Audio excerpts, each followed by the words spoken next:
안녕하세요, 여러분. 저는 20년간 여러분의 재정을 지켜온 금융 전문가 김태현입니다. 오늘도 이렇게 찾아와 주셔서 정말 고맙습니다. 잠깐 여러분의 통장을 떠올려 보세요. 농협, 신협, 새마을 금고에 예금 넣어두고 이자 받을 때마다 세금 덜 내서 참 다행이라고 미소 지으신 적 있으시죠? 아, 그 기분 저도 참 잘 알죠. 매달 통장 정리하면서 이자 소득세 안 떼이고 그대로 들어온 돈 보면서 흐뭇해하시던 모습들 말이에요. 그런데 이거 아셨어요? 49년 동안 우리 주머니를 두둑하게 만들어준 그 비과세 혜택이 이제 막을 내린대요. 네, 충격적이지 않습니까? 2026년부터는 농협, 신협, 새마을 금고에서도 일반 은행처럼 이자 소득세를 내야 한다는 거예요. 저도 처음 이 소식을 들었을 때 깜짝 놀랐습니다. 아니, 이게 무슨 소리야? 우리가 그동안 당연하게 여겨왔던 혜택이 사라진다고? 마치 오랫동안 단골로 다니던 동네 식당에서 갑자기 가격을 올린다고 하는 것 같은 기분이었어요. 제가 금융 상담을 시작한 20년 전, 동네 농협에서 어르신들이 통장 들고 줄 서 계시던 모습이 아직도 생생해요. 그때나 지금이나 농협, 신협, 새마을 금고는 우리에게 믿음직한 돈 지킴이였죠. 특히 농어촌 지역에 계신 분들에게는 정말 없어서는 안 될 금융기관이었고요. 그런데 왜 갑자기 이런 변화가 생겼을까요? 사실 이건 어제 오늘 일이 아니에요. 몇 년 전부터 정부에서는 금융기관 간 형평성을 맞춰야 한다고 계속 얘기해 왔거든요. 일반 시중은행에서는 이자에 대해 세금을 내는데 상호금융기관만 면세 혜택을 받는 게 공정하지 않다는 지적이 꾸준히 있었어요. 그래서 이번에 정부가 내린 결론이 뭐냐 하면 2026년부터는 농협, 신협, 새마을금고의 예금 이자에도 일반 은행과 똑같이 이자소득세를 부과하겠다는 거예요. 생각해 보니까 참 큰 변화죠? 여러분, 잠깐만요. 이 중요한 정보를 놓치지 마세요.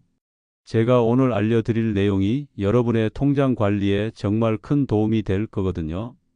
그러니까 영상 아래 구독 버튼 꾹 눌러주시고 좋아요도 한번 눌러주세요.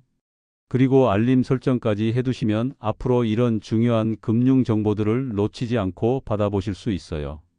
자, 다들 하셨죠? 이제 본격적으로 얘기해 볼까요?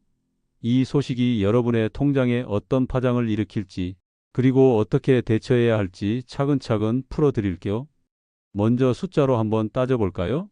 지금까지는 농협이나 신협에 1,000만 원을 예금해두면 연 2% 금리라고 했을 때 20만 원의 이자를 그대로 받을 수 있었어요. 세금 한 푼도 안 내고 말이죠. 그런데 앞으로는 어떻게 될까요? 이자 소득세 15.4%의 지방소득세 1.58%를 합쳐서 총 16.48%를 세금으로 내야 해요. 그러니까 20만 원 중에서 약 3만 3천 원 정도를 세금으로 내야 하는 거죠. 실제로 여러분이 받을 수 있는 돈은 16만 7천 원 정도가 되는 거예요. 차이가 꽤 크죠? 이게 단순히 숫자 노름이 아니라는 걸 아시겠죠? 특히 농어촌에 계시면서 농협이나 신협을 주 거래은행으로 이용하고 계신 분들에게는 정말 실질적인 타격이에요. 그동안 받던 이자에서 6분의 1 정도가 줄어든다고 생각하시면 돼요.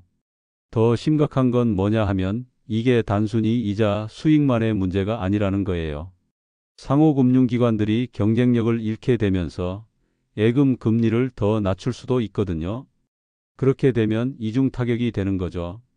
저는 지난 20년간 수많은 고객분들을 상담하면서 느낀 게 있어요. 대부분의 분들이 변화에 대해서는 처음에 당황하시지만 정확한 정보를 알고 나면 오히려 더 현명한 선택을 하신다는 거예요. 이번 정책 변화도 마찬가지예요. 미리 알고 준비하면 충분히 대응할 수 있어요. 오히려 이번 기회를 통해서 여러분의 자산 관리를 한 단계 업그레이드 할 수도 있고요. 그런데 여기서 중요한 건 뭘까요? 바로 타이밍이에요. 2026년이 되기 전까지는 아직 시간이 있거든요. 이 시간을 어떻게 활용하느냐에 따라서 여러분의 자산 관리 결과가 완전히 달라질 수 있어요. 지금부터 제가 알려드릴 내용들은 정말 소중한 정보들이에요. 이런 변화의 시기에 어떻게 대응해야 하는지, 어떤 선택지들이 있는지, 그리고 무엇보다 여러분의 상황에 맞는 최적의 전략이 무엇인지까지 모두 담았거든요. 자, 그럼 이제 본격적으로 들어가 볼까요? 여러분의 소중한 자산을 지키고 늘리는 방법에 대해서 자세히 알아보도록 하겠습니다. 준비되셨죠? 자, 이제 본격적으로 들어가 보겠습니다. 시계를 1976년으로 돌려볼까요?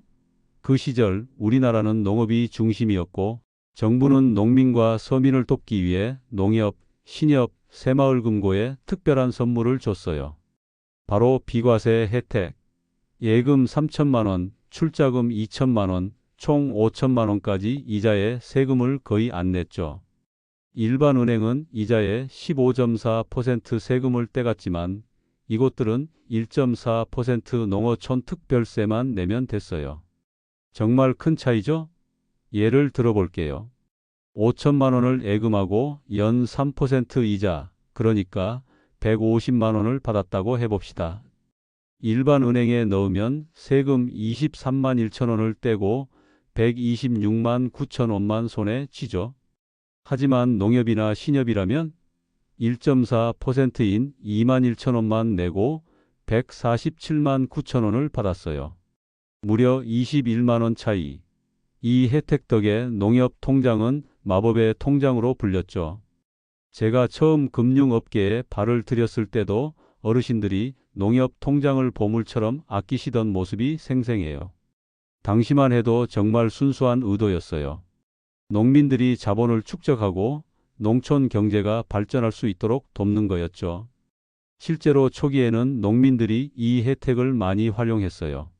쌀농사 지어서 번 돈, 과수원에서 사과 팔아서 모은 돈들을 농협에 맡기면서 말이에요. 그런데 세월이 흐르면서 상황이 바뀌기 시작했어요.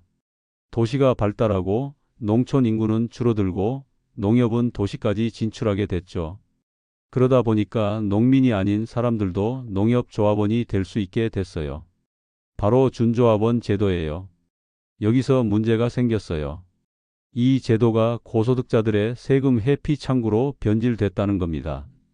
조사에 따르면 비과세 예금의 80에서 90%가 농민이 아닌 준조합원, 그러니까 의사, 변호사, 사업가 같은 분들의 돈이었어요. 원래 의도와는 완전히 다른 방향으로 흘러간 거죠. 상황이 이렇게 되니까 일반 시중은행에서는 불만이 쌓이기 시작했어요. 우리는 세금을 다 내는데 왜 저기만 특혜를 주느냐는 거죠. 공정성 문제가 계속 제기됐고 결국 정부가 칼을 뽑게 된 거예요. 정부는 이건 아니지라며 단계적 개편안을 내놨습니다. 2026년부터 연소득 5천만 원 초과 준조합원은 세금을 내야 해요. 2026년 5%, 2027년 9%, 그리고 2028년엔 일반 은행과 똑같이 15.4% 세금을 내는 거죠. 여기서 중요한 건 진짜 농민이나 저소득층은 2028년까지 혜택을 유지한다는 거예요. 연소득 5천만 원 이하면 계속 혜택을 받을 수 있어요. 정부도 완전히 무자비하게 하지는 않았다는 거죠. 이 변화가 왜 큰일일까요? 두 가지 이유를 말씀드릴게요. 첫째, 여러분의 실수익이 확 줄어듭니다. 예를 들어 5천만 원 예금에 연 이자 150만 원 받던 분이 2026년엔 7만 5천 원 세금을 내야 해요. 2027년엔 13만 5천 원, 지금보다 세금이 6배 이상 늘어나는 셈이죠. 2028년엔 23만 1천 원을 내니 이자 절반 가까이가 세금으로 날아가는 거예요. 이걸 월별로 계산해 보면 더 실감이 나요. 지금은 매달 약 12만 3천 원씩 이자를 받으시는데 2028년부터는 10만 5천 원 정도만 받게 되는 거예요. 매달 2만 원 가까이 줄어드는 거죠. 1년이면 20만 원 넘게 차이 나요. 둘째, 상호금융기관이 흔들릴 수 있어요. 이 기관들은 여러분의 예금으로 지역 농민이나 소상공인에게 대출을 해주며 지역 경제를 지탱해왔죠. 그런데 전문가들은 비과세 혜택이 사라지면 최대 50조 원의 예금이 빠져나갈 거라고 경고해요. 50조 원이라는 게 얼마나 큰 돈인지 아세요? 우리나라 1년 예산이 대략 600조 원 정도인데 그 10분의 1에 가까운 돈이에요. 이 돈이 한꺼번에 움직이면 금융시장 전체가 출렁일 수 있어요. 돈이 빠지면 대출도 줄고 지역 경제도 타격을 받죠. 그 동네 농협의 따뜻했던 이미지가 마치 좋아하던 단골 식당이 갑자기 체인점으로 바뀌는 것처럼 평범해질 수도 있어요. 생각만 해도 좀 씁쓸하죠? 제 고객 중 60세의 박영수 어르신의 사례를 들어볼게요. 박 어르신은 30년간 농협에 예금을 넣으셨는데 연금과 임대소득으로 연소득이 6천만 원이에요. 이 소식을 듣고 깜짝 놀라셨죠. 태연 씨, 이거 내 노후 자금 다 날아가는 거 아니야? 하시더라고요. 박 어르신 같은 경우가 참 많아요. 평생 성실하게 일해서 모은 돈인데 갑자기 세금을 더 내야 한다니까 당황스러우시는 거죠. 특히 연금 받으면서 임대소득이나 다른 수입이 조금 있는 분들이 딱 이 선에 걸려요. 그래서 제가 차근차근 계산해 드렸어요. 박 어르신은 2026년부터 세금 부담이 늘지만 미리 대비하면 손실을 줄일 수 있다는 걸 알게 되셨어요. 처음엔 당황하셨지만 정확한 정보를 알고 나니까 오히려 더 체계적으로 자산 관리를 하게 되셨거든요. 또 다른 고객 중에는 70대 이순자 할머니가 계세요. 이분은 농사를 직접 지으시는 정조합원이라서 혜택이 계속 유지돼요. 그런데 걱정이 되신 거예요. 내 돈도 안전한 거 맞나? 하시면서요. 이런 경우는 오히려 기회가 될 수도 있어요. 다른 사람들이 빠져나가면 농협에서 더 좋은 조건을 제시할 수도 있거든요. 자, 걱정만 하지 말고 이제 실전 전략 들어갑니다. 위기는 기회라는 말 들어보셨죠? 이 변화를 기회로 바꾸는 방법을 알려드릴게요. 첫 번째로 내가 과세 대상인지 정확히 확인하세요. 연금, 임대소득, 기타 소득을 합쳐 연소득 5천만 원이 넘는지 계산해 보세요. 여기서 주의할 점은 총수입이 아니라 소득이라는 거예요. 임대소득 같은 경우 경비를 빼고 계산하거든요. 예를 들어 월세를 400만 원씩 받는다고 해서 연 4,800만 원이 다 소득은 아니에요.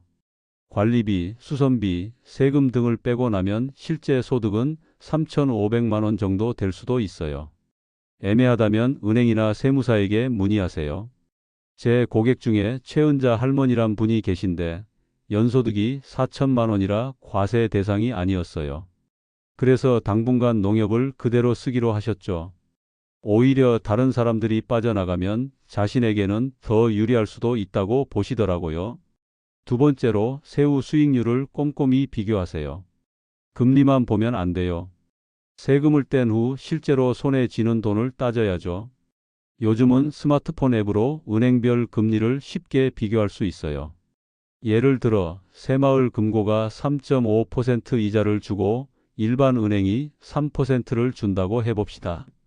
2027년 세금 9%를 떼면 새마을금고의 실수익률은 3.19%로 떨어져요. 그럼 3% 주는 은행도 매력적일 수 있죠. 하지만 여기서 끝이 아니에요. 은행마다 다른 혜택들도 따져봐야 해요. 수수료 면제, 우대금리, 부가 서비스 같은 것들 말이에요. 단순히 금리만으로 판단하면 놓치는 게 많아요. 세 번째로 자산을 똑똑하게 분산하세요. 모든 돈을 한 바구니에 넣지 마세요. 일부는 농협, 일부는 인터넷 은행, 나머지는 개인 종합자산관리계좌나 연금저축 같은 세제 혜택 상품에 넣어보세요. 박영수 어르신은 예금의 50%는 농협에 두고 30%는 금리가 높은 인터넷 은행으로 20%는 연금저축으로 옮겼어요. 이렇게 하니 오히려 더 안정적인 포트폴리오가 됐죠. 리스크도 줄이고 수익성도 챙기는 일석이조 전략이에요. 네 번째로 시간을 현명하게 활용하세요. 2027년까지 아직 2년이 남았어요. 급하게 전 재산을 옮기지 말고 천천히 계획을 세우세요. 금융은 마라톤이에요. 단거리 경주가 아니죠. 이 시간 동안 각 금융기관의 움직임도 지켜보세요. 농협이나 신협에서도 고객 이탈을 막기 위해 다양한 대책을 내놓을 거예요. 더 높은 금리를 주거나 새로운 상품을 출시할 수도 있어요. 그런 기회를 놓치지 마세요. 마지막으로 전문가의 도움을 받는 것도 고려해 보세요. 세무사, 재정설계사, 은행 전문가들과 상담을 받으면 여러분만의 맞춤형 전략을 세울 수 있어요. 몇십만 원 들여서 상담받으면 몇백만 원 아낄 수 있는 경우가 많거든요. 그런데 여기서 중요한 건 무조건 다른 은행으로 옮기는 게 답이 아니라는 거예요. 각자의 상황에 맞는 최적의 전략이 있거든요. 어떤 분들은 농협에 그대로 두는 게 나을 수도 있고 어떤 분들은 완전히 옮기는 게 유리할 수도 있어요. 이제 곧 구체적인 실행 방법들을 알려드릴 텐데 그 전에 한 가지만 더 말씀드리고 싶어요. 이런 변화가 있을 때마다 느끼는 건데 미리 준비하는 사람과 그렇지 않은 사람의 차이가 정말 크더라고요. 여러분은 이미 이 영상을 보고 계시니까 준비하는 사람에 속하시는 거예요. 그러니까 너무 걱정하지 마세요. 여러분, 오늘 49년 만에 대변화, 농협, 신협, 새마을 금고의 비과세 혜택 종료에 대해 알아봤습니다. 1976년부터 시작된 이 마법 같은 혜택이 2026년부터 연소득 5천만 원 초과자들에게 단계적으로 사라지고 2028년엔 일반 은행과 똑같아져요. 처음엔 내 돈 어쩌나 하셨을 수도 있지만 이건 위기이자 기회입니다. 정말 그래요. 제가 20년간 상담하면서 본 건데 이런 변화가 있을 때마다 미리 준비한 분들은 오히려 더 좋은 결과를 얻으시더라고요. 지금까지 세금 혜택 때문에 농협만 고집했다면 이제는 금리, 서비스, 세제 혜택을 꼼꼼히 비교해 더 나은 선택을 할 때예요. 사실 이게 건강한 거예요. 한 곳에만 의존하지 않고 여러 선택지를 놓고 비교하는 거 말이에요. 앞서 말씀드린 박영수 어르신 같은 경우도 처음엔 당황하셨지만 지금은 오히려 더 체계적으로 자산을 관리하고 계세요. 농협의 일부 자금은 그대로 두시고 나머지는 다양한 곳에 분산하셨거든요. 결과적으로 수익률도 더 좋아지고 리스크도 줄었어요. 저소득층이나 농민분들은 여전히 혜택을 누릴 수 있으니 이건 정부가 서민을 지키려는 의지도 보여줍니다. 완전히 없애버린 게 아니라 정말 필요한 분들은 계속 도와드리겠다는 거죠. 이순자 할머니처럼 농사를 직접 지으시는 분들은 계속 혜택을 받으실 수 있어요. 그런데 여기서 중요한 건 이런 변화를 어떻게 받아들이느냐예요. 우리가 살면서 보면 세상은 계속 변하잖아요. 예전엔 통장에 도장 찍어야 했는데 지금은 스마트폰으로 모든 걸 하고 예전엔 은행 가려면 오후 4시 반 전에 뛰어갔는데 지금은 24시간 언제든 거래할 수 있고요. 이번 변화도 마찬가지예요. 처음엔 불편할 수 있지만 결국은 더 나은 방향으로 가는 거라고 생각해요. 여러분이 더 똑똑한 소비자가 되고 더 현명한 투자자가 되는 계기가 될 수 있거든요. 실제로 제 고객분들 중에서도 이번 기회에 금융 전반을 다시 점검해 보신 분들이 많아요. 보험은 제대로 들어놨는지, 연금은 충분한지, 세금 혜택 받을 수 있는 상품은 없는지 같은 것들 말이에요. 어떤 분은 20년 전에 가입한 보험을 새로운 상품으로 바꿔서 보장은 늘리고 보험료는 줄이기도 하셨어요. 그리고 무엇보다 여러분이 이제 선택권을 갖게 됐다는 게 좋은 거예요. 그동안은 세금 혜택 때문에 어쩔 수 없이 농협을 써야 했다면 이제는 진짜 나에게 맞는 금융기관을 고를 수 있게 된 거죠. 어떤 분들은 여전히 농협이 최선의 선택일 수도 있어요. 지점이 가까워서 편하시거나 직원분들이 친절해서 좋으시거나 다른 서비스들이 마음에 드시거나 세금을 조금 더 내더라도 그런 편의성과 신뢰감이 더 가치 있다고 생각하실 수 있거든요. 반대로 어떤 분들은 이번 기회에 인터넷 은행으로 갈아타실 수도 있어요. 더 높은 금리에 편리한 서비스에 각종 혜택까지 있으니까요. 젊은 세대들은 이미 많이 사용하고 있지만 50대, 60대 분들도 한번 써보시면 생각보다 편리하다고 하시거든요. 중요한 건 선택이에요. 여러분만의 기준에 맞춰서 선택하시는 거예요. 금리가 가장 중요한지, 편의성이 중요한지, 안전성이 중요한지 각자 우선순위가 다를 거예요. 마지막으로 제 20년 금융 경력에서 배운 한 가지를 말씀드릴까? 돈 관리는 평생 공부예요. 변화가 올 때마다 당황하지 말고 정보를 모으고 내 상황에 맞는 선택을 하세요. 스마트폰 하나면 금리 비교도 세무 상담도 다 할 수 있는 세상이잖아요. 예전에는 은행 직원에게 물어보거나 신문 보거나 주변 사람들에게 들어야 했던 정보들을 이제는 집에서도 쉽게 찾을 수 있어요. 은행 홈페이지에 들어가면 금리 정보도 나와 있고 각종 앱으로 비교도 할 수 있고 인터넷으로 전문가 상담도 받을 수 있고요. 그러니까 너무 걱정하지 마세요. 여러분은 충분히 똑똑하시고 지혜로우세요. 지금까지 평생 살아오면서 수많은 변화를 겪으셨잖아요. 이번에도 잘 헤쳐나가실 거예요. 그리고 기억하세요. 이런 변화는 혼자서 겪는 게 아니에요. 수많은 사람들이 같은 고민을 하고 있고 같은 선택을 해야 해요. 그러니까 주변 사람들과도 얘기해 보시고 정보도 공유하시고 함께 좋은 방법을 찾아보세요. 특히 같은 또래 분들끼리 모여서 얘기해 보시면 좋아요. 누군가는 이미 다른 은행으로 옮겨 보신 경험이 있을 수도 있고 누군가는 좋은 상품 정보를 알고 계실 수도 있거든요. 혼자서 끙끙 앓지 마시고 함께 지혜를 모으세요. 그리고 이런 정보가 도움이 되셨다면 꼭 다른 분들과도 공유해 주세요. 농협이나 신협 쓰시는 친구분들, 가족분들께도 알려주시고요. 특히 연소득 5천만 원 넘는 분들 중에는 아직 이 소식을 모르시는 분들이 많거든요.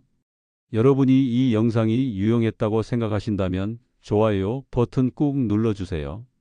그리고 구독도 해주시고 알림 설정까지 해두시면 앞으로도 이런 유익한 금융 정보들을 놓치지 않고 받아보실 수 있어요. 댓글로는 여러분의 상황이나 고민거리도 남겨주세요. 제가 일일이 답변 드리기는 어렵지만 많은 분들이 공감하실 만한 내용들은 다음 영상에서 다뤄볼게요. 여러분의 소중한 의견이 더 나은 콘텐츠를 만드는 데 큰 도움이 돼요. 여러분의 통장이 더 튼튼해지길 그리고 노후가 더 풍요로워지길 응원합니다. 변화를 두려워하지 마시고 오히려 기회로 만드시길 바랍니다. 저 김태현은 앞으로도 여러분의 든든한 금융 파트너가 되겠습니다. 오늘도 끝까지 함께해 주셔서 정말 고맙습니다. 여러분 모두 건강하시고 행복한 하루 보내세요.